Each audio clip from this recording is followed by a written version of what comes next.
Adik-adik, coba Anda cermati bacaan mengenai upacara adat Rambu Solo, karena bacaan tersebut akan berguna untuk menjawab soal nomor 1 sampai 5. Soal nomor 1. Apa sebutan lain dari upacara adat Rambu Solo? Informasi mengenai sebutan lain upacara adat Rambu Solo dapat kita temukan pada paragraf pertama kalimat pertama. Berikut kutipannya. Upacara adat Rambu Solo disebut juga dengan upacara penyempurnaan kematian. Berdasarkan informasi tersebut, dapat disimpulkan bahwa upacara adat Rambu Solo disebut juga dengan upacara penyempurnaan kematian. Jawaban B. Nomor 2. Mengapa upacara adat Rambu Solo dianggap penting oleh masyarakat Tanah Toraja? Informasi mengenai alasan masyarakat Tanah Toraja menganggap penting upacara adat Rambu Solo dapat kita temukan pada paragraf 2. Berikut ini kutipannya. Masyarakat Tanah Toraja menganggap penting upacara adat Rambu Solo karena kesempurnaan upacara adat Rambu Solo akan menentukan posisi arwah orang yang meninggal. Nah, berdasarkan kutipan tersebut, dapat disimpulkan bahwa upacara adat Rambu Solo penting karena menentukan posisi arwah orang yang meninggal. Jawaban A. Nomor 3. Kalimat tanya yang sesuai dengan isi paragraf pertama adalah apa yang dilakukan keluarga jika belum mampu menyelenggarakan upacara adat Rambu Solo? Jawaban D. Nah, jawaban dari pertanyaan tersebut adalah jenazah tetap dianggap sebagai orang sakit atau lemah. Nomor 4. Materi ini mengenai ide pokok. Masih ingatkah kalian dengan materi ide pokok? Ide pokok merupakan ide yang menjadi topik utama pembahasan suatu uraian. Nah, ada cara singkat yang dapat saya berikan untuk memahami materi ide pokok. Lihatlah paragraf yang dituju, yaitu paragraf 2. Kemudian kalian bisa langsung ke kalimat pertama atau terakhir. Tentukanlah kalimat mana yang berisi informasi yang lebih penting. Nah, pada paragraf 2 ini, kalimat yang berisi informasi yang lebih penting adalah kalimat pertama, yaitu masyarakat Tanah Toraja menganggap upacara adat Rambu Solo sangat penting. Berdasarkan kalimat utama tersebut, dapat kita simpulkan bahwa gagasan utama paragraf kedua adalah masyarakat Tanah Toraja menganggap upacara adat Rambu Solo sangat penting, yaitu jawaban D.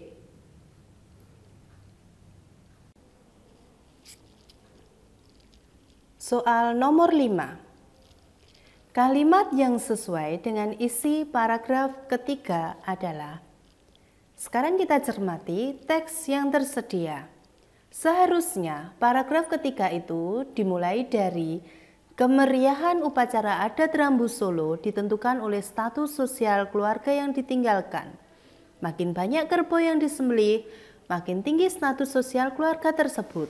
Biasanya keluarga bangsawan jumlah kerbau yang disembelih berkisar 24 sampai 1000 ekor. Sementara itu, keluarga golongan menengah berkisar 8 ekor kerbau. Maka, kalimat yang sesuai dengan isi paragraf ketiga tersebut yaitu terdapat pada pilihan jawaban B. Makin banyak kerbau disembelih, makin tinggi status sosial keluarga yang ditinggalkan. Nomor 6. Sekarang kita akan membahas materi mengenai petunjuk penggunaan obat. Silakan Anda cermati soal yang tersedia di sini. Bu Fajri sakit flu. Dosis obat yang tepat untuk Bu Fajri adalah. Sekarang kita cermati petunjuk yang ada. Berdasarkan petunjuk ini dan berdasarkan soal yang tersedia, dapat kita simpulkan bahwa Bu Fajri adalah orang dewasa. Nah, sesuai petunjuk tersebut, berarti Bu Fajri dalam sehari harus sekali minum 1 tablet. Tablet tersebut diminum 3 kali sehari, yaitu jawaban D. Nomor 7. Untuk mengurutkan suatu petunjuk, kalian harus mencermati petunjuk yang tersedia. Nah, urutan petunjuk yang tepat penggunaan semir sepatu tersebut adalah 3, 4, 2, 1. Jawaban D. Jika kita uraikan, urutan tersebut sebagai berikut. Bersihkanlah terlebih dahulu sepatu yang akan disemir. Selanjutnya, ambillah botol semir sepatu dan bukalah tutupnya. 2. Oleskan semir sepatu secara merata. 1. Gosoklah sepatu sampai mengkilat. Soal nomor 8. Saran yang tepat untuk rubrik surat pembaca tersebut adalah, untuk menjawab soal ini kalian harus ingat materi saran. Saran adalah pendapat berupa usulan atau anjuran. Nah, dari saran tersebut orang lain dapat mempertimbangkan untuk melakukan suatu tindakan. Ada ciri-ciri dari kalimat saran, yaitu menggunakan kata sebaiknya, seharusnya, alangkah baiknya, atau semestinya.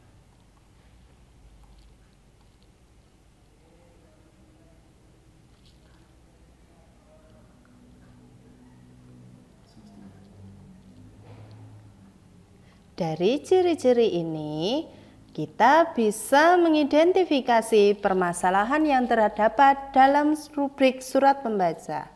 Lihatlah kalimat nomor 2.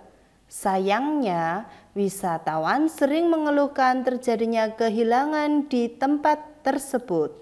Berdasarkan permasalahan tersebut, maka saran yang tepat adalah sebaiknya petugas keamanan ditambah lebih banyak. Jawaban B.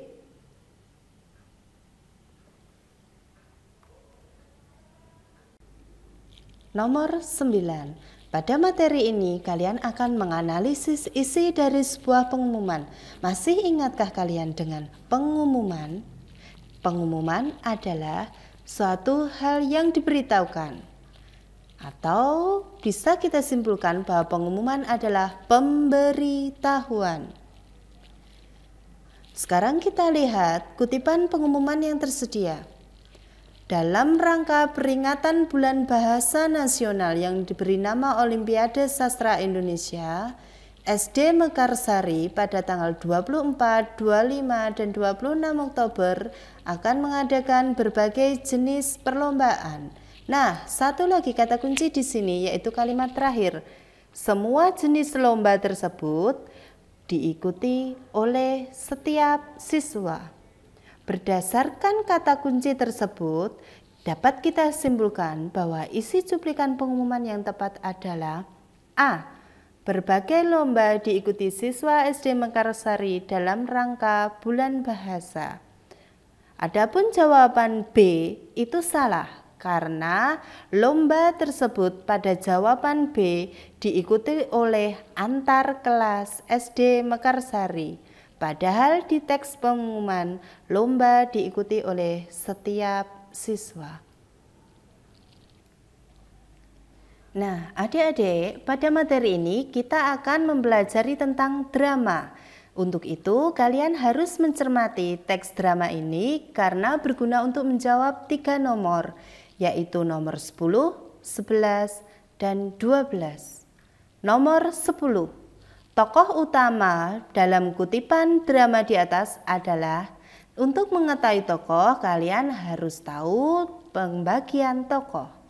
Tokoh terbagi menjadi 2, yaitu tokoh utama dan tokoh figuran. Tokoh utama adalah tokoh yang mendominasi jalan cerita atau sering muncul. Adapun tokoh figuran adalah tokoh yang jarang muncul dalam cerita tersebut. Dari sini, dari teks ini dapat kita simpulkan bahwa tokoh utama kutipan drama di atas adalah Anton, yaitu sering keluar atau mendominasi jalannya cerita pada beberapa bagian, yaitu 1, 2, 3. Nah, karena Anton sering muncul dalam teks kutipan drama tersebut, maka dapat disimpulkan tokoh utamanya adalah Anton. Pilihan jawaban A. Nomor 11. Kalian akan mengidentifikasi latar dari sebuah kutipan drama. Latar dalam drama itu terbagi menjadi 3, yaitu latar tempat, latar waktu, latar suasana. Pada soal nomor 11, kalian akan mengidentifikasi latar tempat. Untuk mengetahui latar tempat dalam kutipan drama tersebut, silakan kalian baca penggalan berikut. Robert dan Alice masuk kelas. Berdasarkan kutipan tersebut, dapat kita simpulkan bahwa latar tempat dalam kutipan drama di atas adalah di kelas. Jawaban C. Nomor 12. Pada materi ini, kalian akan menganalisis mengenai amanat. Amanat dalam drama adalah pesan. Apakah yang dimaksud dengan pesan itu? Yaitu hal yang ingin disampaikan pengarang kepada pembaca. Kutipan drama tersebut berisi kebingungan Anton ketika mencari pulpennya yang hilang. Ia menuduh Herlin, padahal pulpen itu dipinjam Robert. Berdasarkan isi kutipan tersebut, dapat kita simpulkan bahwa amanat yang terdapat dalam kutipan drama adalah kita jangan mudah menuduh tanpa bukti yang jelas, yaitu jawaban D. Nomor 13. Pada nomor 13 ini, kalian akan menganalisis mengenai kalimat utama dalam paragraf. Kalimat utama dapat kalian temukan di nomor 1 atau nomor 4. Paragraf yang kalimat utamanya terdapat di nomor 1 adalah paragraf deduktif. Adapun paragraf yang kalimat utamanya terdapat di nomor 4 atau dalam hal ini nomor terakhir adalah paragraf induktif. Berkaitan dengan itu, kalian harus menentukan mana kalimat yang berisi pernyataan yang paling umum. Sekarang kita cermati paragraf ini. Coba kalian tentukan mana yang berisi pernyataan yang lebih umum antara kalimat nomor 1 atau nomor 4. Oke, setelah Anda cermati, bisa kita identifikasikan bahwa kalimat utama paragraf ini adalah kalimat nomor 1, yaitu jawaban A. Nomor 14. Pada nomor 14 ini, kalian akan belajar menyimpulkan sebuah percakapan. Untuk dapat menyimpulkan sebuah percakapan, kalian harus mencermati dialog yang dilakukan oleh tokoh-tokoh dalam percakapan tersebut. Percakapan ini berisi tentang rencana berangkat latihan pramuka. Jawaban A. Hal tersebut dapat kalian ketahui dari dialog nomor 2 dan dialog nomor 3.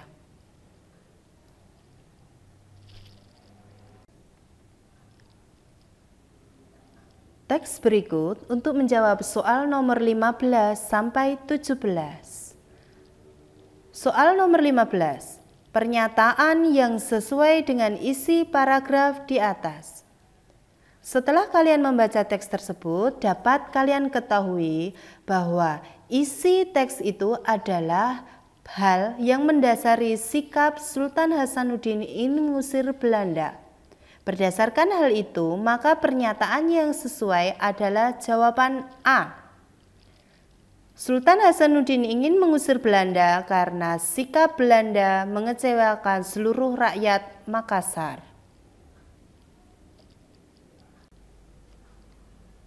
Nomor 16. Pada nomor ini kalian akan belajar mengartikan istilah sulit. Pada teks tersebut ada satu istilah sulit, yaitu kata monopoli. Menurut Kamus Besar Bahasa Indonesia, monopoli adalah situasi perdagangan di mana sepertiganya dikuasai oleh satu orang atau satu kelompok sehingga harga bisa dikuasai. Berdasarkan pengertian tersebut dapat disimpulkan bahwa monopoli adalah menguasai. Jawaban A. Nomor 17. Pada nomor 17 ini kalian akan belajar mengidentifikasi antonim dari suatu kata. Untuk itu kalian harus tahu pengertian antonim. Antonim adalah lawan, makna, kata. Pada paragraf tersebut ada satu kata yang memiliki antonim, yaitu kata disukai. Kata disukai ini berlawanan arti dengan kata dibenci, yaitu jawaban B. Nomor 18.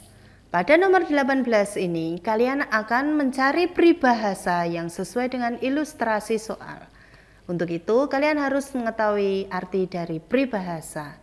Peribahasa itu adalah ungkapan. Ungkapan sebagai perbandingan atas aturan tingkah laku. Nah, pada ilustrasi tersebut dapat kita ketahui bahwa ada seseorang yang bernama Pak Parjo yang tidak ingin dianggap mempunyai derajat yang lebih tinggi. Ia ingin dianggap sama dengan karyawannya. Maka peribahasa yang sesuai dengan ilustrasi tersebut terdapat pada jawaban A. Duduk sama rendah, berdiri sama tinggi. Peribahasa tersebut berarti suatu kondisi yang setara, sama, atau seimbang. Nomor 19. Pada nomor 19 ini, kalian akan mengidentifikasi ungkapan yang sesuai dengan ilustrasi. Untuk itu, kalian harus tahu dari arti dari ungkapan. Ungkapan adalah kelompok kata yang bermakna khusus. Kelompok kata yang bermakna khusus. Pada ilustrasi tersebut berisi bahwa perusahaan Pak Jamil mengalami kebangkrutan. Maka ungkapan yang tepat untuk kata kebangkrutan adalah gulung tikar. Ungkapan gulung tikar berarti bangkrut. Nomor 20. Pada nomor 20 ini, kalian akan belajar mengidentifikasi pesan yang terdapat dalam pantun. Masih ingatkah kalian dengan materi pantun? Pantun adalah salah satu puisi lama. Namanya puisi lama pasti terikat oleh ciri-ciri. Ciri-ciri pantun sebagai berikut. 1. Dalam satu bait terdiri atas 4 baris. 2. Tiap baris terdiri atas 8 sampai 12 suku kata. 3. Bersaja akhir A, B, A, B. 4. Baris pertama dan kedua disebut sampiran. 5. Baris ketiga dan keempat disebut isi. Berkaitan dengan hal itu, kalian akan mengidentifikasi pesan. Pesan dalam pantun dapat kalian temukan pada baris ketiga dan keempat. Kita cermati baris ketiga dan keempat pantun tersebut. Baca buku rajin belajar, tingkah laku pun dijaga juga. Nah, dari kutipan tersebut dapat disimpulkan bahwa pesan yang terdapat dalam pantun terdapat pada pilihan jawaban B, yaitu selain rajin membaca buku, kita harus menjaga tingkah laku. Nomor 21. Pada nomor ini kalian akan membandingkan dua buah teks. Untuk itu kalian harus mencermati isi dari masing-masing teks tersebut dengan seksama. Teks 1 berisi festival rakyat di daerahku sangat meriah. Penekanannya di sini adalah festival. Teks 2 berisi ketika ulang tahun daerah, pemerintah daerah provinsiku mengadakan acara yang diadakan di lapangan. Acara tersebut adalah Festival Jajanan Rakyat. Berdasarkan hal itu, dapat kita simpulkan bahwa persamaan isi kedua teks tersebut adalah festival daerah. Jawaban B. Nah, pada materi ini kalian akan belajar mencermati sebuah jadwal keberangkatan angkutan pedesaan. Jadwal ini berguna untuk menjawab soal nomor 22 dan 23. Coba kalian cermati. Judul dari tabel ini adalah jadwal keberangkatan angkutan pedesaan dari Mukun. Nah, soal nomor 22 adalah pernyataan yang sesuai dengan isi jadwal perjalanan tersebut. Adalah A. Bus TMA, kita lihat bus TMA berangkat dari Mukun pukul 4.30 dan tiba di Ruteng pukul 8.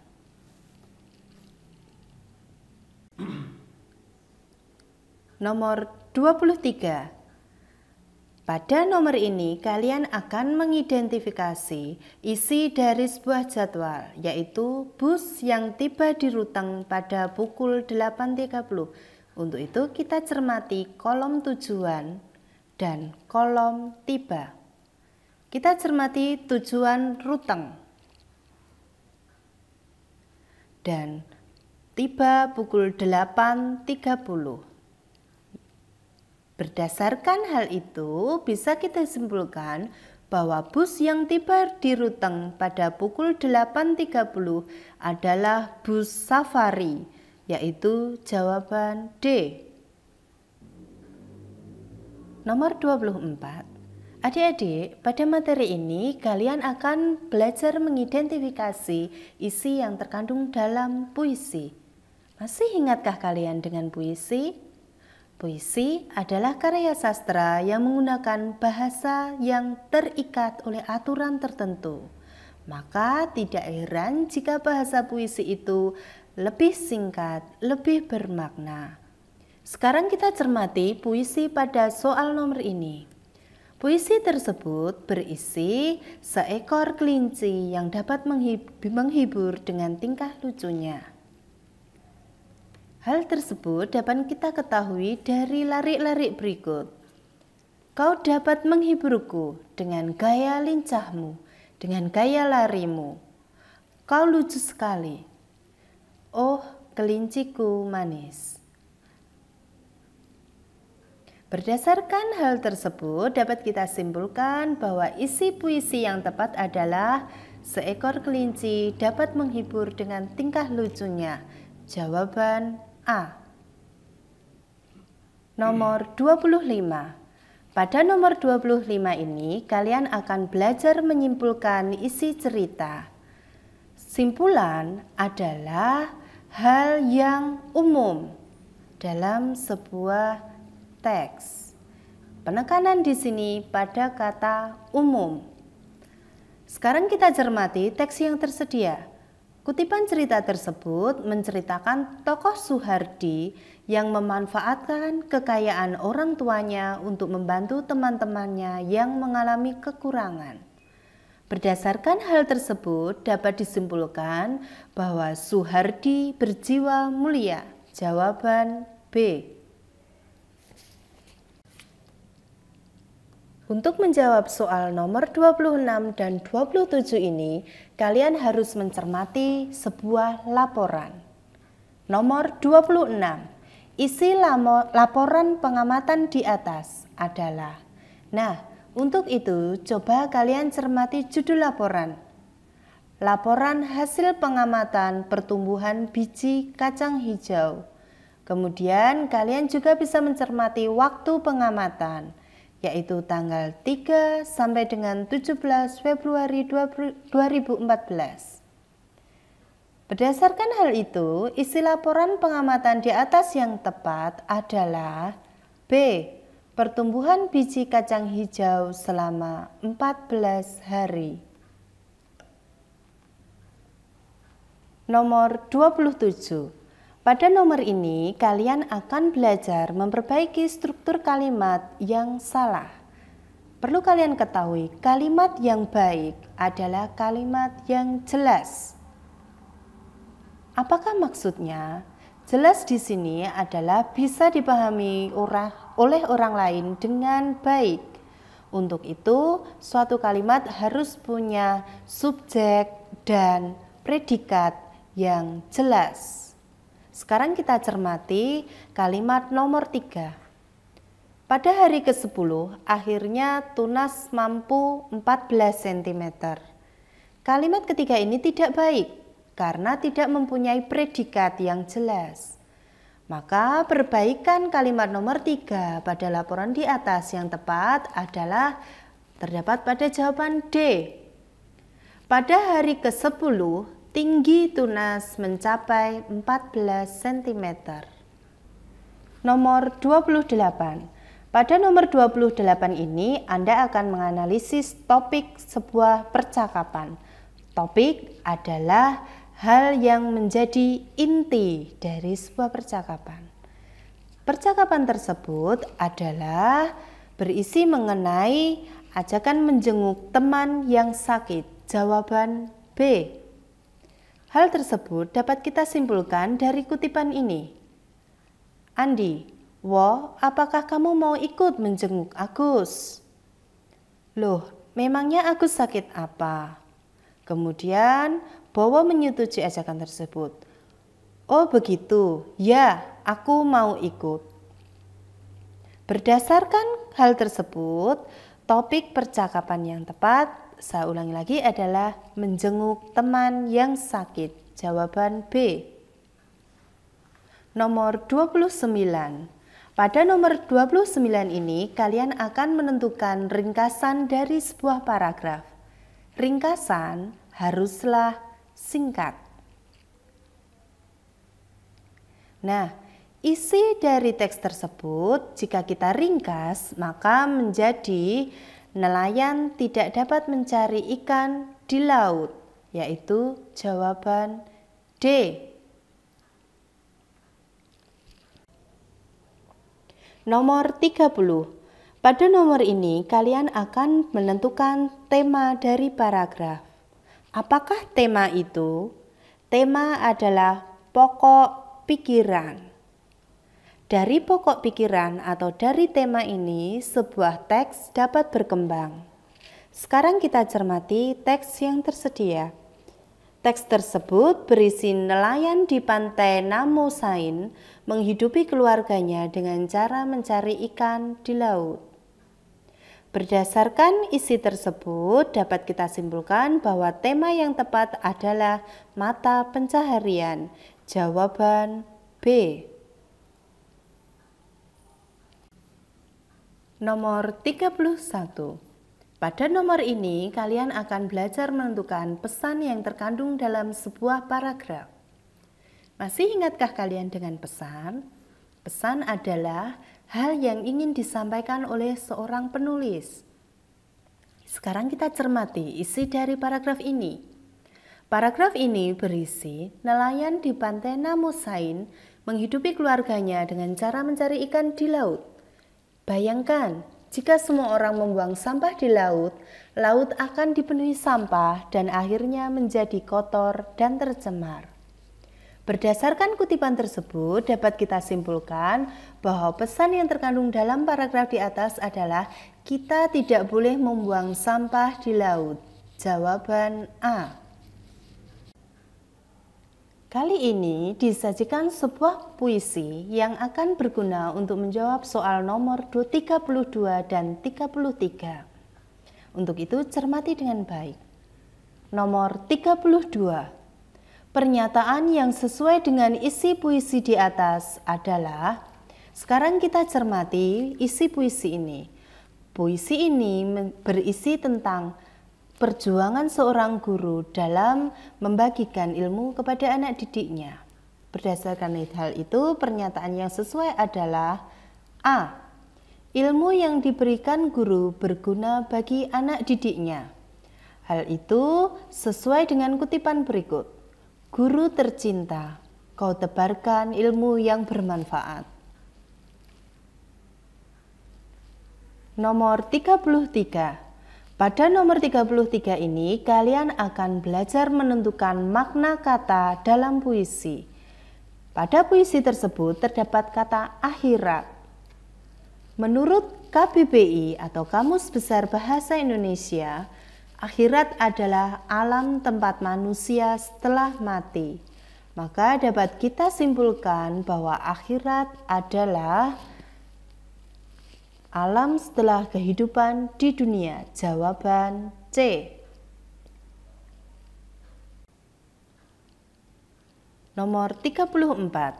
Pada nomor 34 ini, kalian akan belajar mengurutkan cara membuat telur asin. Untuk itu, cermati kalimat-kalimat acak yang tersedia. Berdasarkan kalimat-kalimat tersebut, dapat kita ketahui bahwa membuat telur asin dapat dibuat dengan urutan pada jawaban A, yaitu 2, 4, 1, 3. Jika kita jabarkan urutan membuat telur asin sebagai berikut. Pilihlah telur itik yang bagus, kemudian cucilah sampai bersih. Setelah itu, balurkan telur pilihan itu dengan adonan garam dan abu gosok. Setelah itu, biarkan telur yang sudah dibalur tersebut selama 12 hari. Terakhir, ambil dan cucilah kembali, kemudian kukus hingga matang. Nomor 35. Pada nomor 35 ini, kalian akan belajar mengurutkan kalimat acak menjadi sebuah paragraf yang padu. Apakah paragraf padu itu?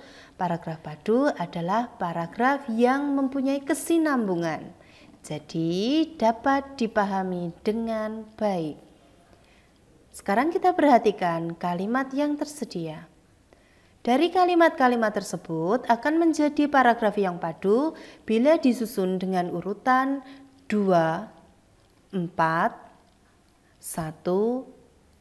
3, yaitu jawaban D. Jika dijabarkan sebagai berikut. Dalam bahasa Latin, komodo disebut juga dengan Varanus komodoensis.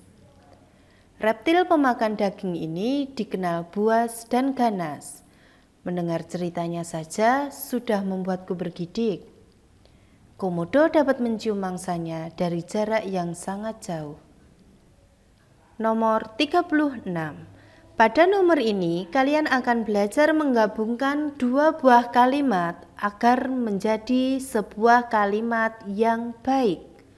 Untuk itu, kalian harus menggunakan kata sambung yang tepat. Penggabungan dari kedua kalimat tersebut yang tepat adalah Randy boleh bermain sepak bola setelah membersihkan halaman rumah. Jawaban C. Nomor 37. Pada nomor ini, kalian akan belajar melengkapi sebuah kalimat dengan kata hubung. Ingatkah kalian dengan kata hubung? Kata hubung disebut juga dengan konjungsi. Apakah gunanya kata hubung ini? Kata hubung digunakan untuk menghubungkan antar kalimat atau antar paragraf. Nah, agar kalimat rumpang tersebut menjadi tepat, maka harus diberi kata hubung ketika pada jawaban D. Sehingga jika kita lihat kalimat yang benar adalah adik berteriak spontan ketika melihat tikus melintas di depannya. Nomor 38. Pada nomor 38 ini kalian akan belajar melengkapi surat undangan. Sekarang kita cermati, bagian yang rumpang dalam surat undangan ini terdapat pada bagian penutup. Nah, ada beberapa ketentuan dalam menulis bagian penutup surat. Yang pertama, menyebut langsung siapa penerima surat. Ada penerima surat yang disebut langsung. Bisa berupa bapak, ibu, atau saudara. Kedua, menggunakan kata sapaan. Menggunakan kata sapaan di sini berguna untuk menggantikan penerima surat. 3. Tidak menggunakan kata gantinya. Nah, berdasarkan hal tersebut, maka kalimat efektif yang tepat untuk melengkapi surat undangan di atas terdapat pada pilihan jawaban A. Kami harapkan agar bapak atau ibu hadir tepat waktu. Nomor 39. Pada nomor 39 ini kalian akan melengkapi sebuah kalimat dengan tanda baca yang tepat. Sekarang kita perhatikan kalimat yang tersedia. Dengan ini disampaikan kepada orang tua atau wali siswa kelas 6 bahwa penyerahan buku laporan pendidikan akan dilaksanakan Kamis 10 Juni 2014. Sekarang kita cermati pilihan jawaban yang tersedia. A. Tanda titik 2 digunakan sesudah kata atau ungkapan yang memerlukan pemberian atau perincian. Tanda baca ini tepat digunakan dalam kalimat tersebut. B. Tanda baca titik 2 digunakan untuk kalimat yang memerlukan penjelasan lebih rinci, tidak sesuai dengan kalimat tersebut. Tanda baca koma juga tidak sesuai karena tanda baca koma ini digunakan untuk kalimat yang berupa kalimat majemuk dengan anak kalimat yang terletak di depan. Tanda baca seru juga tidak sesuai karena tanda baca seru digunakan untuk kalimat perintah. Maka tanda baca yang sesuai untuk melengkapi teks di atas adalah tanda baca titik 2. Nomor 40. Pada nomor 40 ini, kalian akan belajar melengkapi pengumuman dengan pilihan kata yang tepat. Masih ingatkah kalian dengan pengumuman? Pengumuman adalah pemberitahuan. Sekarang kita cermati bagian rumpang yang tersedia pada pengumuman tersebut. Pengumuman itu akan menjadi sempurna jika dilengkapi dengan kata diharapkan. Pilihan jawaban B. Berikut saya bacakan pengumuman selengkapnya. Pengumuman diumumkan kepada seluruh siswa SDN bertingkat Naikoten 1 Kupang bahwa ujian tengah semester akan dilaksanakan pada Senin sampai Jumat tanggal 17 sampai 21 Maret 2014. Diharapkan para murid mempersiapkan diri untuk mengikuti ujian dengan baik.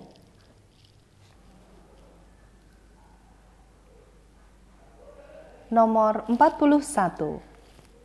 Pada nomor 41 ini kalian akan belajar melengkapi dialog yang rumpang. Suatu dialog drama harus memiliki kesinambungan dengan dialog sebelumnya atau sesudahnya. Fungsinya agar terjadi kesinambungan atau terjadi keterkaitan antara dialog satu dengan dialog selanjutnya. Sekarang kita cermati dialog yang rumpang pada teks drama tersebut.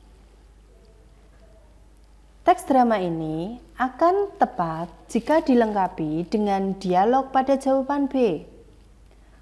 Maaf Bu, tidak bisa, nanti saya rugi. Coba sekarang dialog tersebut kita gabungkan. Pembeli, Pak, berapa harga semangka ini? 15.000 per buah Bu. Ah, mahal sekali. Boleh kurang ya? Maaf Bu, tidak bisa. Nanti saya rugi. Ya, sedikit saja Pak. Baiklah, 14.000 ya Bu. Baiklah, ini uangnya Pak. Terima kasih. Nomor 42. Pada nomor 42 ini, kalian akan belajar melengkapi formulir. Sekarang silahkan kalian cermati soal yang tersedia. Isian yang benar untuk formulir data nomor 1 dan 4 adalah, sekarang kita cermati formulir yang tersedia. Nomor 1 berisi nama, nomor 4 berisi agama. Kemudian kita lihat ilustrasi. Pada ilustrasi tersebut, nama calon pendaftar adalah Agus Gunawan dengan agama Islam. Maka isian yang tepat terdapat pada jawaban A, yaitu Agus Gunawan Islam.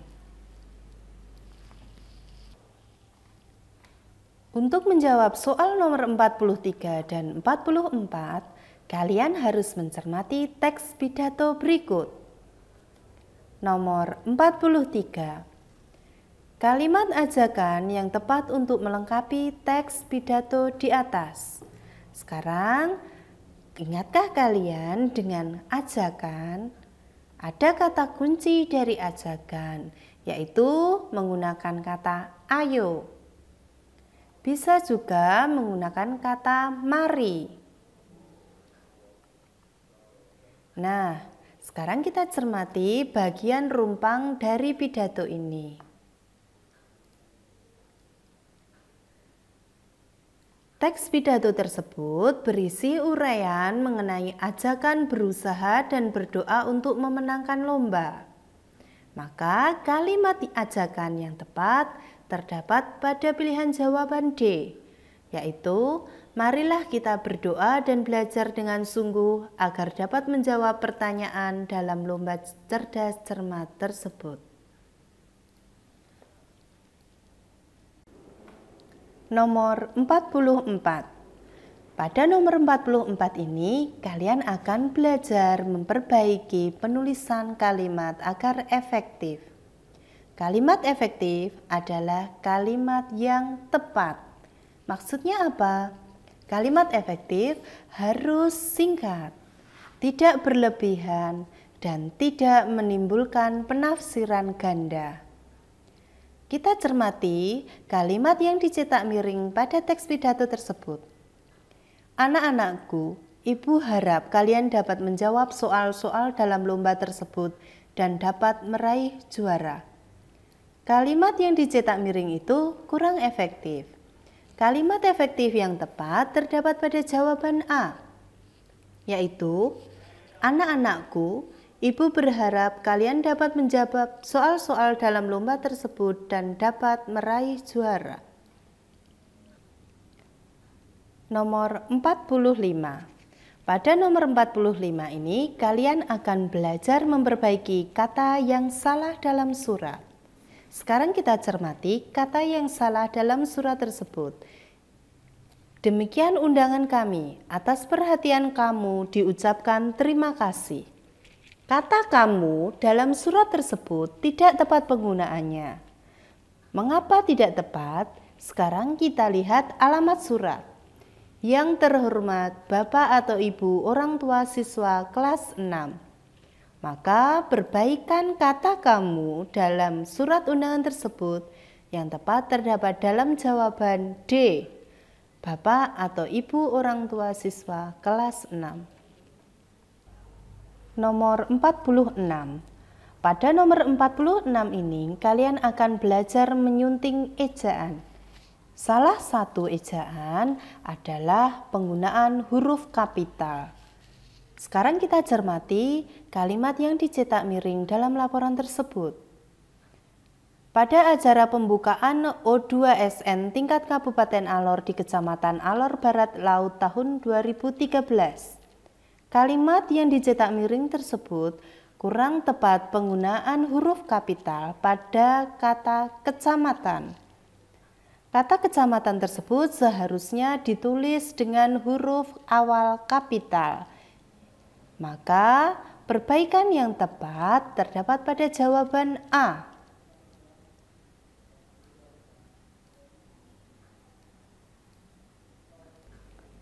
Nomor 47. Pada nomor 47 ini kalian akan belajar melengkapi laporan yang rumpang. Sekarang kita lihat objek laporan pengamatan tersebut. Objek laporan pengamatan terdapat di Pasar Ujung Jaya. Sekarang kita lihat pilihan jawaban yang tersedia. Pilihan jawaban A salah, karena pada kata ini, kiriman surat itu menunjukkan lokasi bukan di pasar. Yang B juga salah. Ada kata pelajar yang menunjukkan lokasi di sekolah. Yang C tepat. Barang dagangan yang dominan dijual adalah sayuran. Yang D salah, karena objek pengamatan pada pilihan jawaban D adalah jalan di depan pasar. Nomor 48. Pada nomor 48 ini kalian akan belajar melengkapi pantun yang rumpang. Masih ingatkah kalian dengan syarat pantun atau ciri-ciri pantun? Salah satu ciri-ciri pantun adalah bersajak silang, yaitu AB, AB. Nah, dari salah satu ciri ini kita bisa mengidentifikasi bahwa baris pertama itu bersajak sama dengan baris ketiga. Maka baris kedua seharusnya bersajak sama dengan baris keempat. Baris kedua berakhiran kata berseri, ri. Maka kita lihat pilihan jawaban yang berakhiran dengan suku kata ri, yaitu A. Budi bahasa tak dapat dicari. Maka pantun lengkap tersebut sebagai berikut. Anak merak kampung Cina, wajah nona tampak berseri, emas perak sungguh memesona, budi bahasa tak dapat dicari. Nomor 49. Pada soal ini, kalian akan belajar menuliskan sebuah kalimat atau paragraf sesuai dengan gambar. Sekarang kita cermati gambar yang tersedia. Terdapat gambar 4 orang anak di dalam gambar ini. Kemudian mereka sedang bermain bola. Maka paragraf yang sesuai terdapat pada pilihan jawaban D. Evan, Rio, Gio, dan Andi sedang bermain bola di lapangan. Mereka sangat senang bisa bermain bersama karena mereka sudah bersahabat sejak kecil. Nomor 50. Pada nomor 50 ini kalian akan melengkapi paragraf dengan kalimat yang tepat. Paragraf ini berisi tentang belajar. Maka kalimat yang tepat untuk mengawali paragraf tersebut seharusnya berupa kata belajar. Maka kemungkinan jawaban yang tepat adalah A dan C. Sekarang kita identifikasi kedua kalimat pada pilihan jawaban A dan C tersebut jika kita gabungkan dengan paragraf yang tepat. Maka kalimat yang tepat untuk melengkapi paragraf rumpang tersebut terdapat pada pilihan jawaban C. Belajar merupakan kewajiban utama bagi pelajar.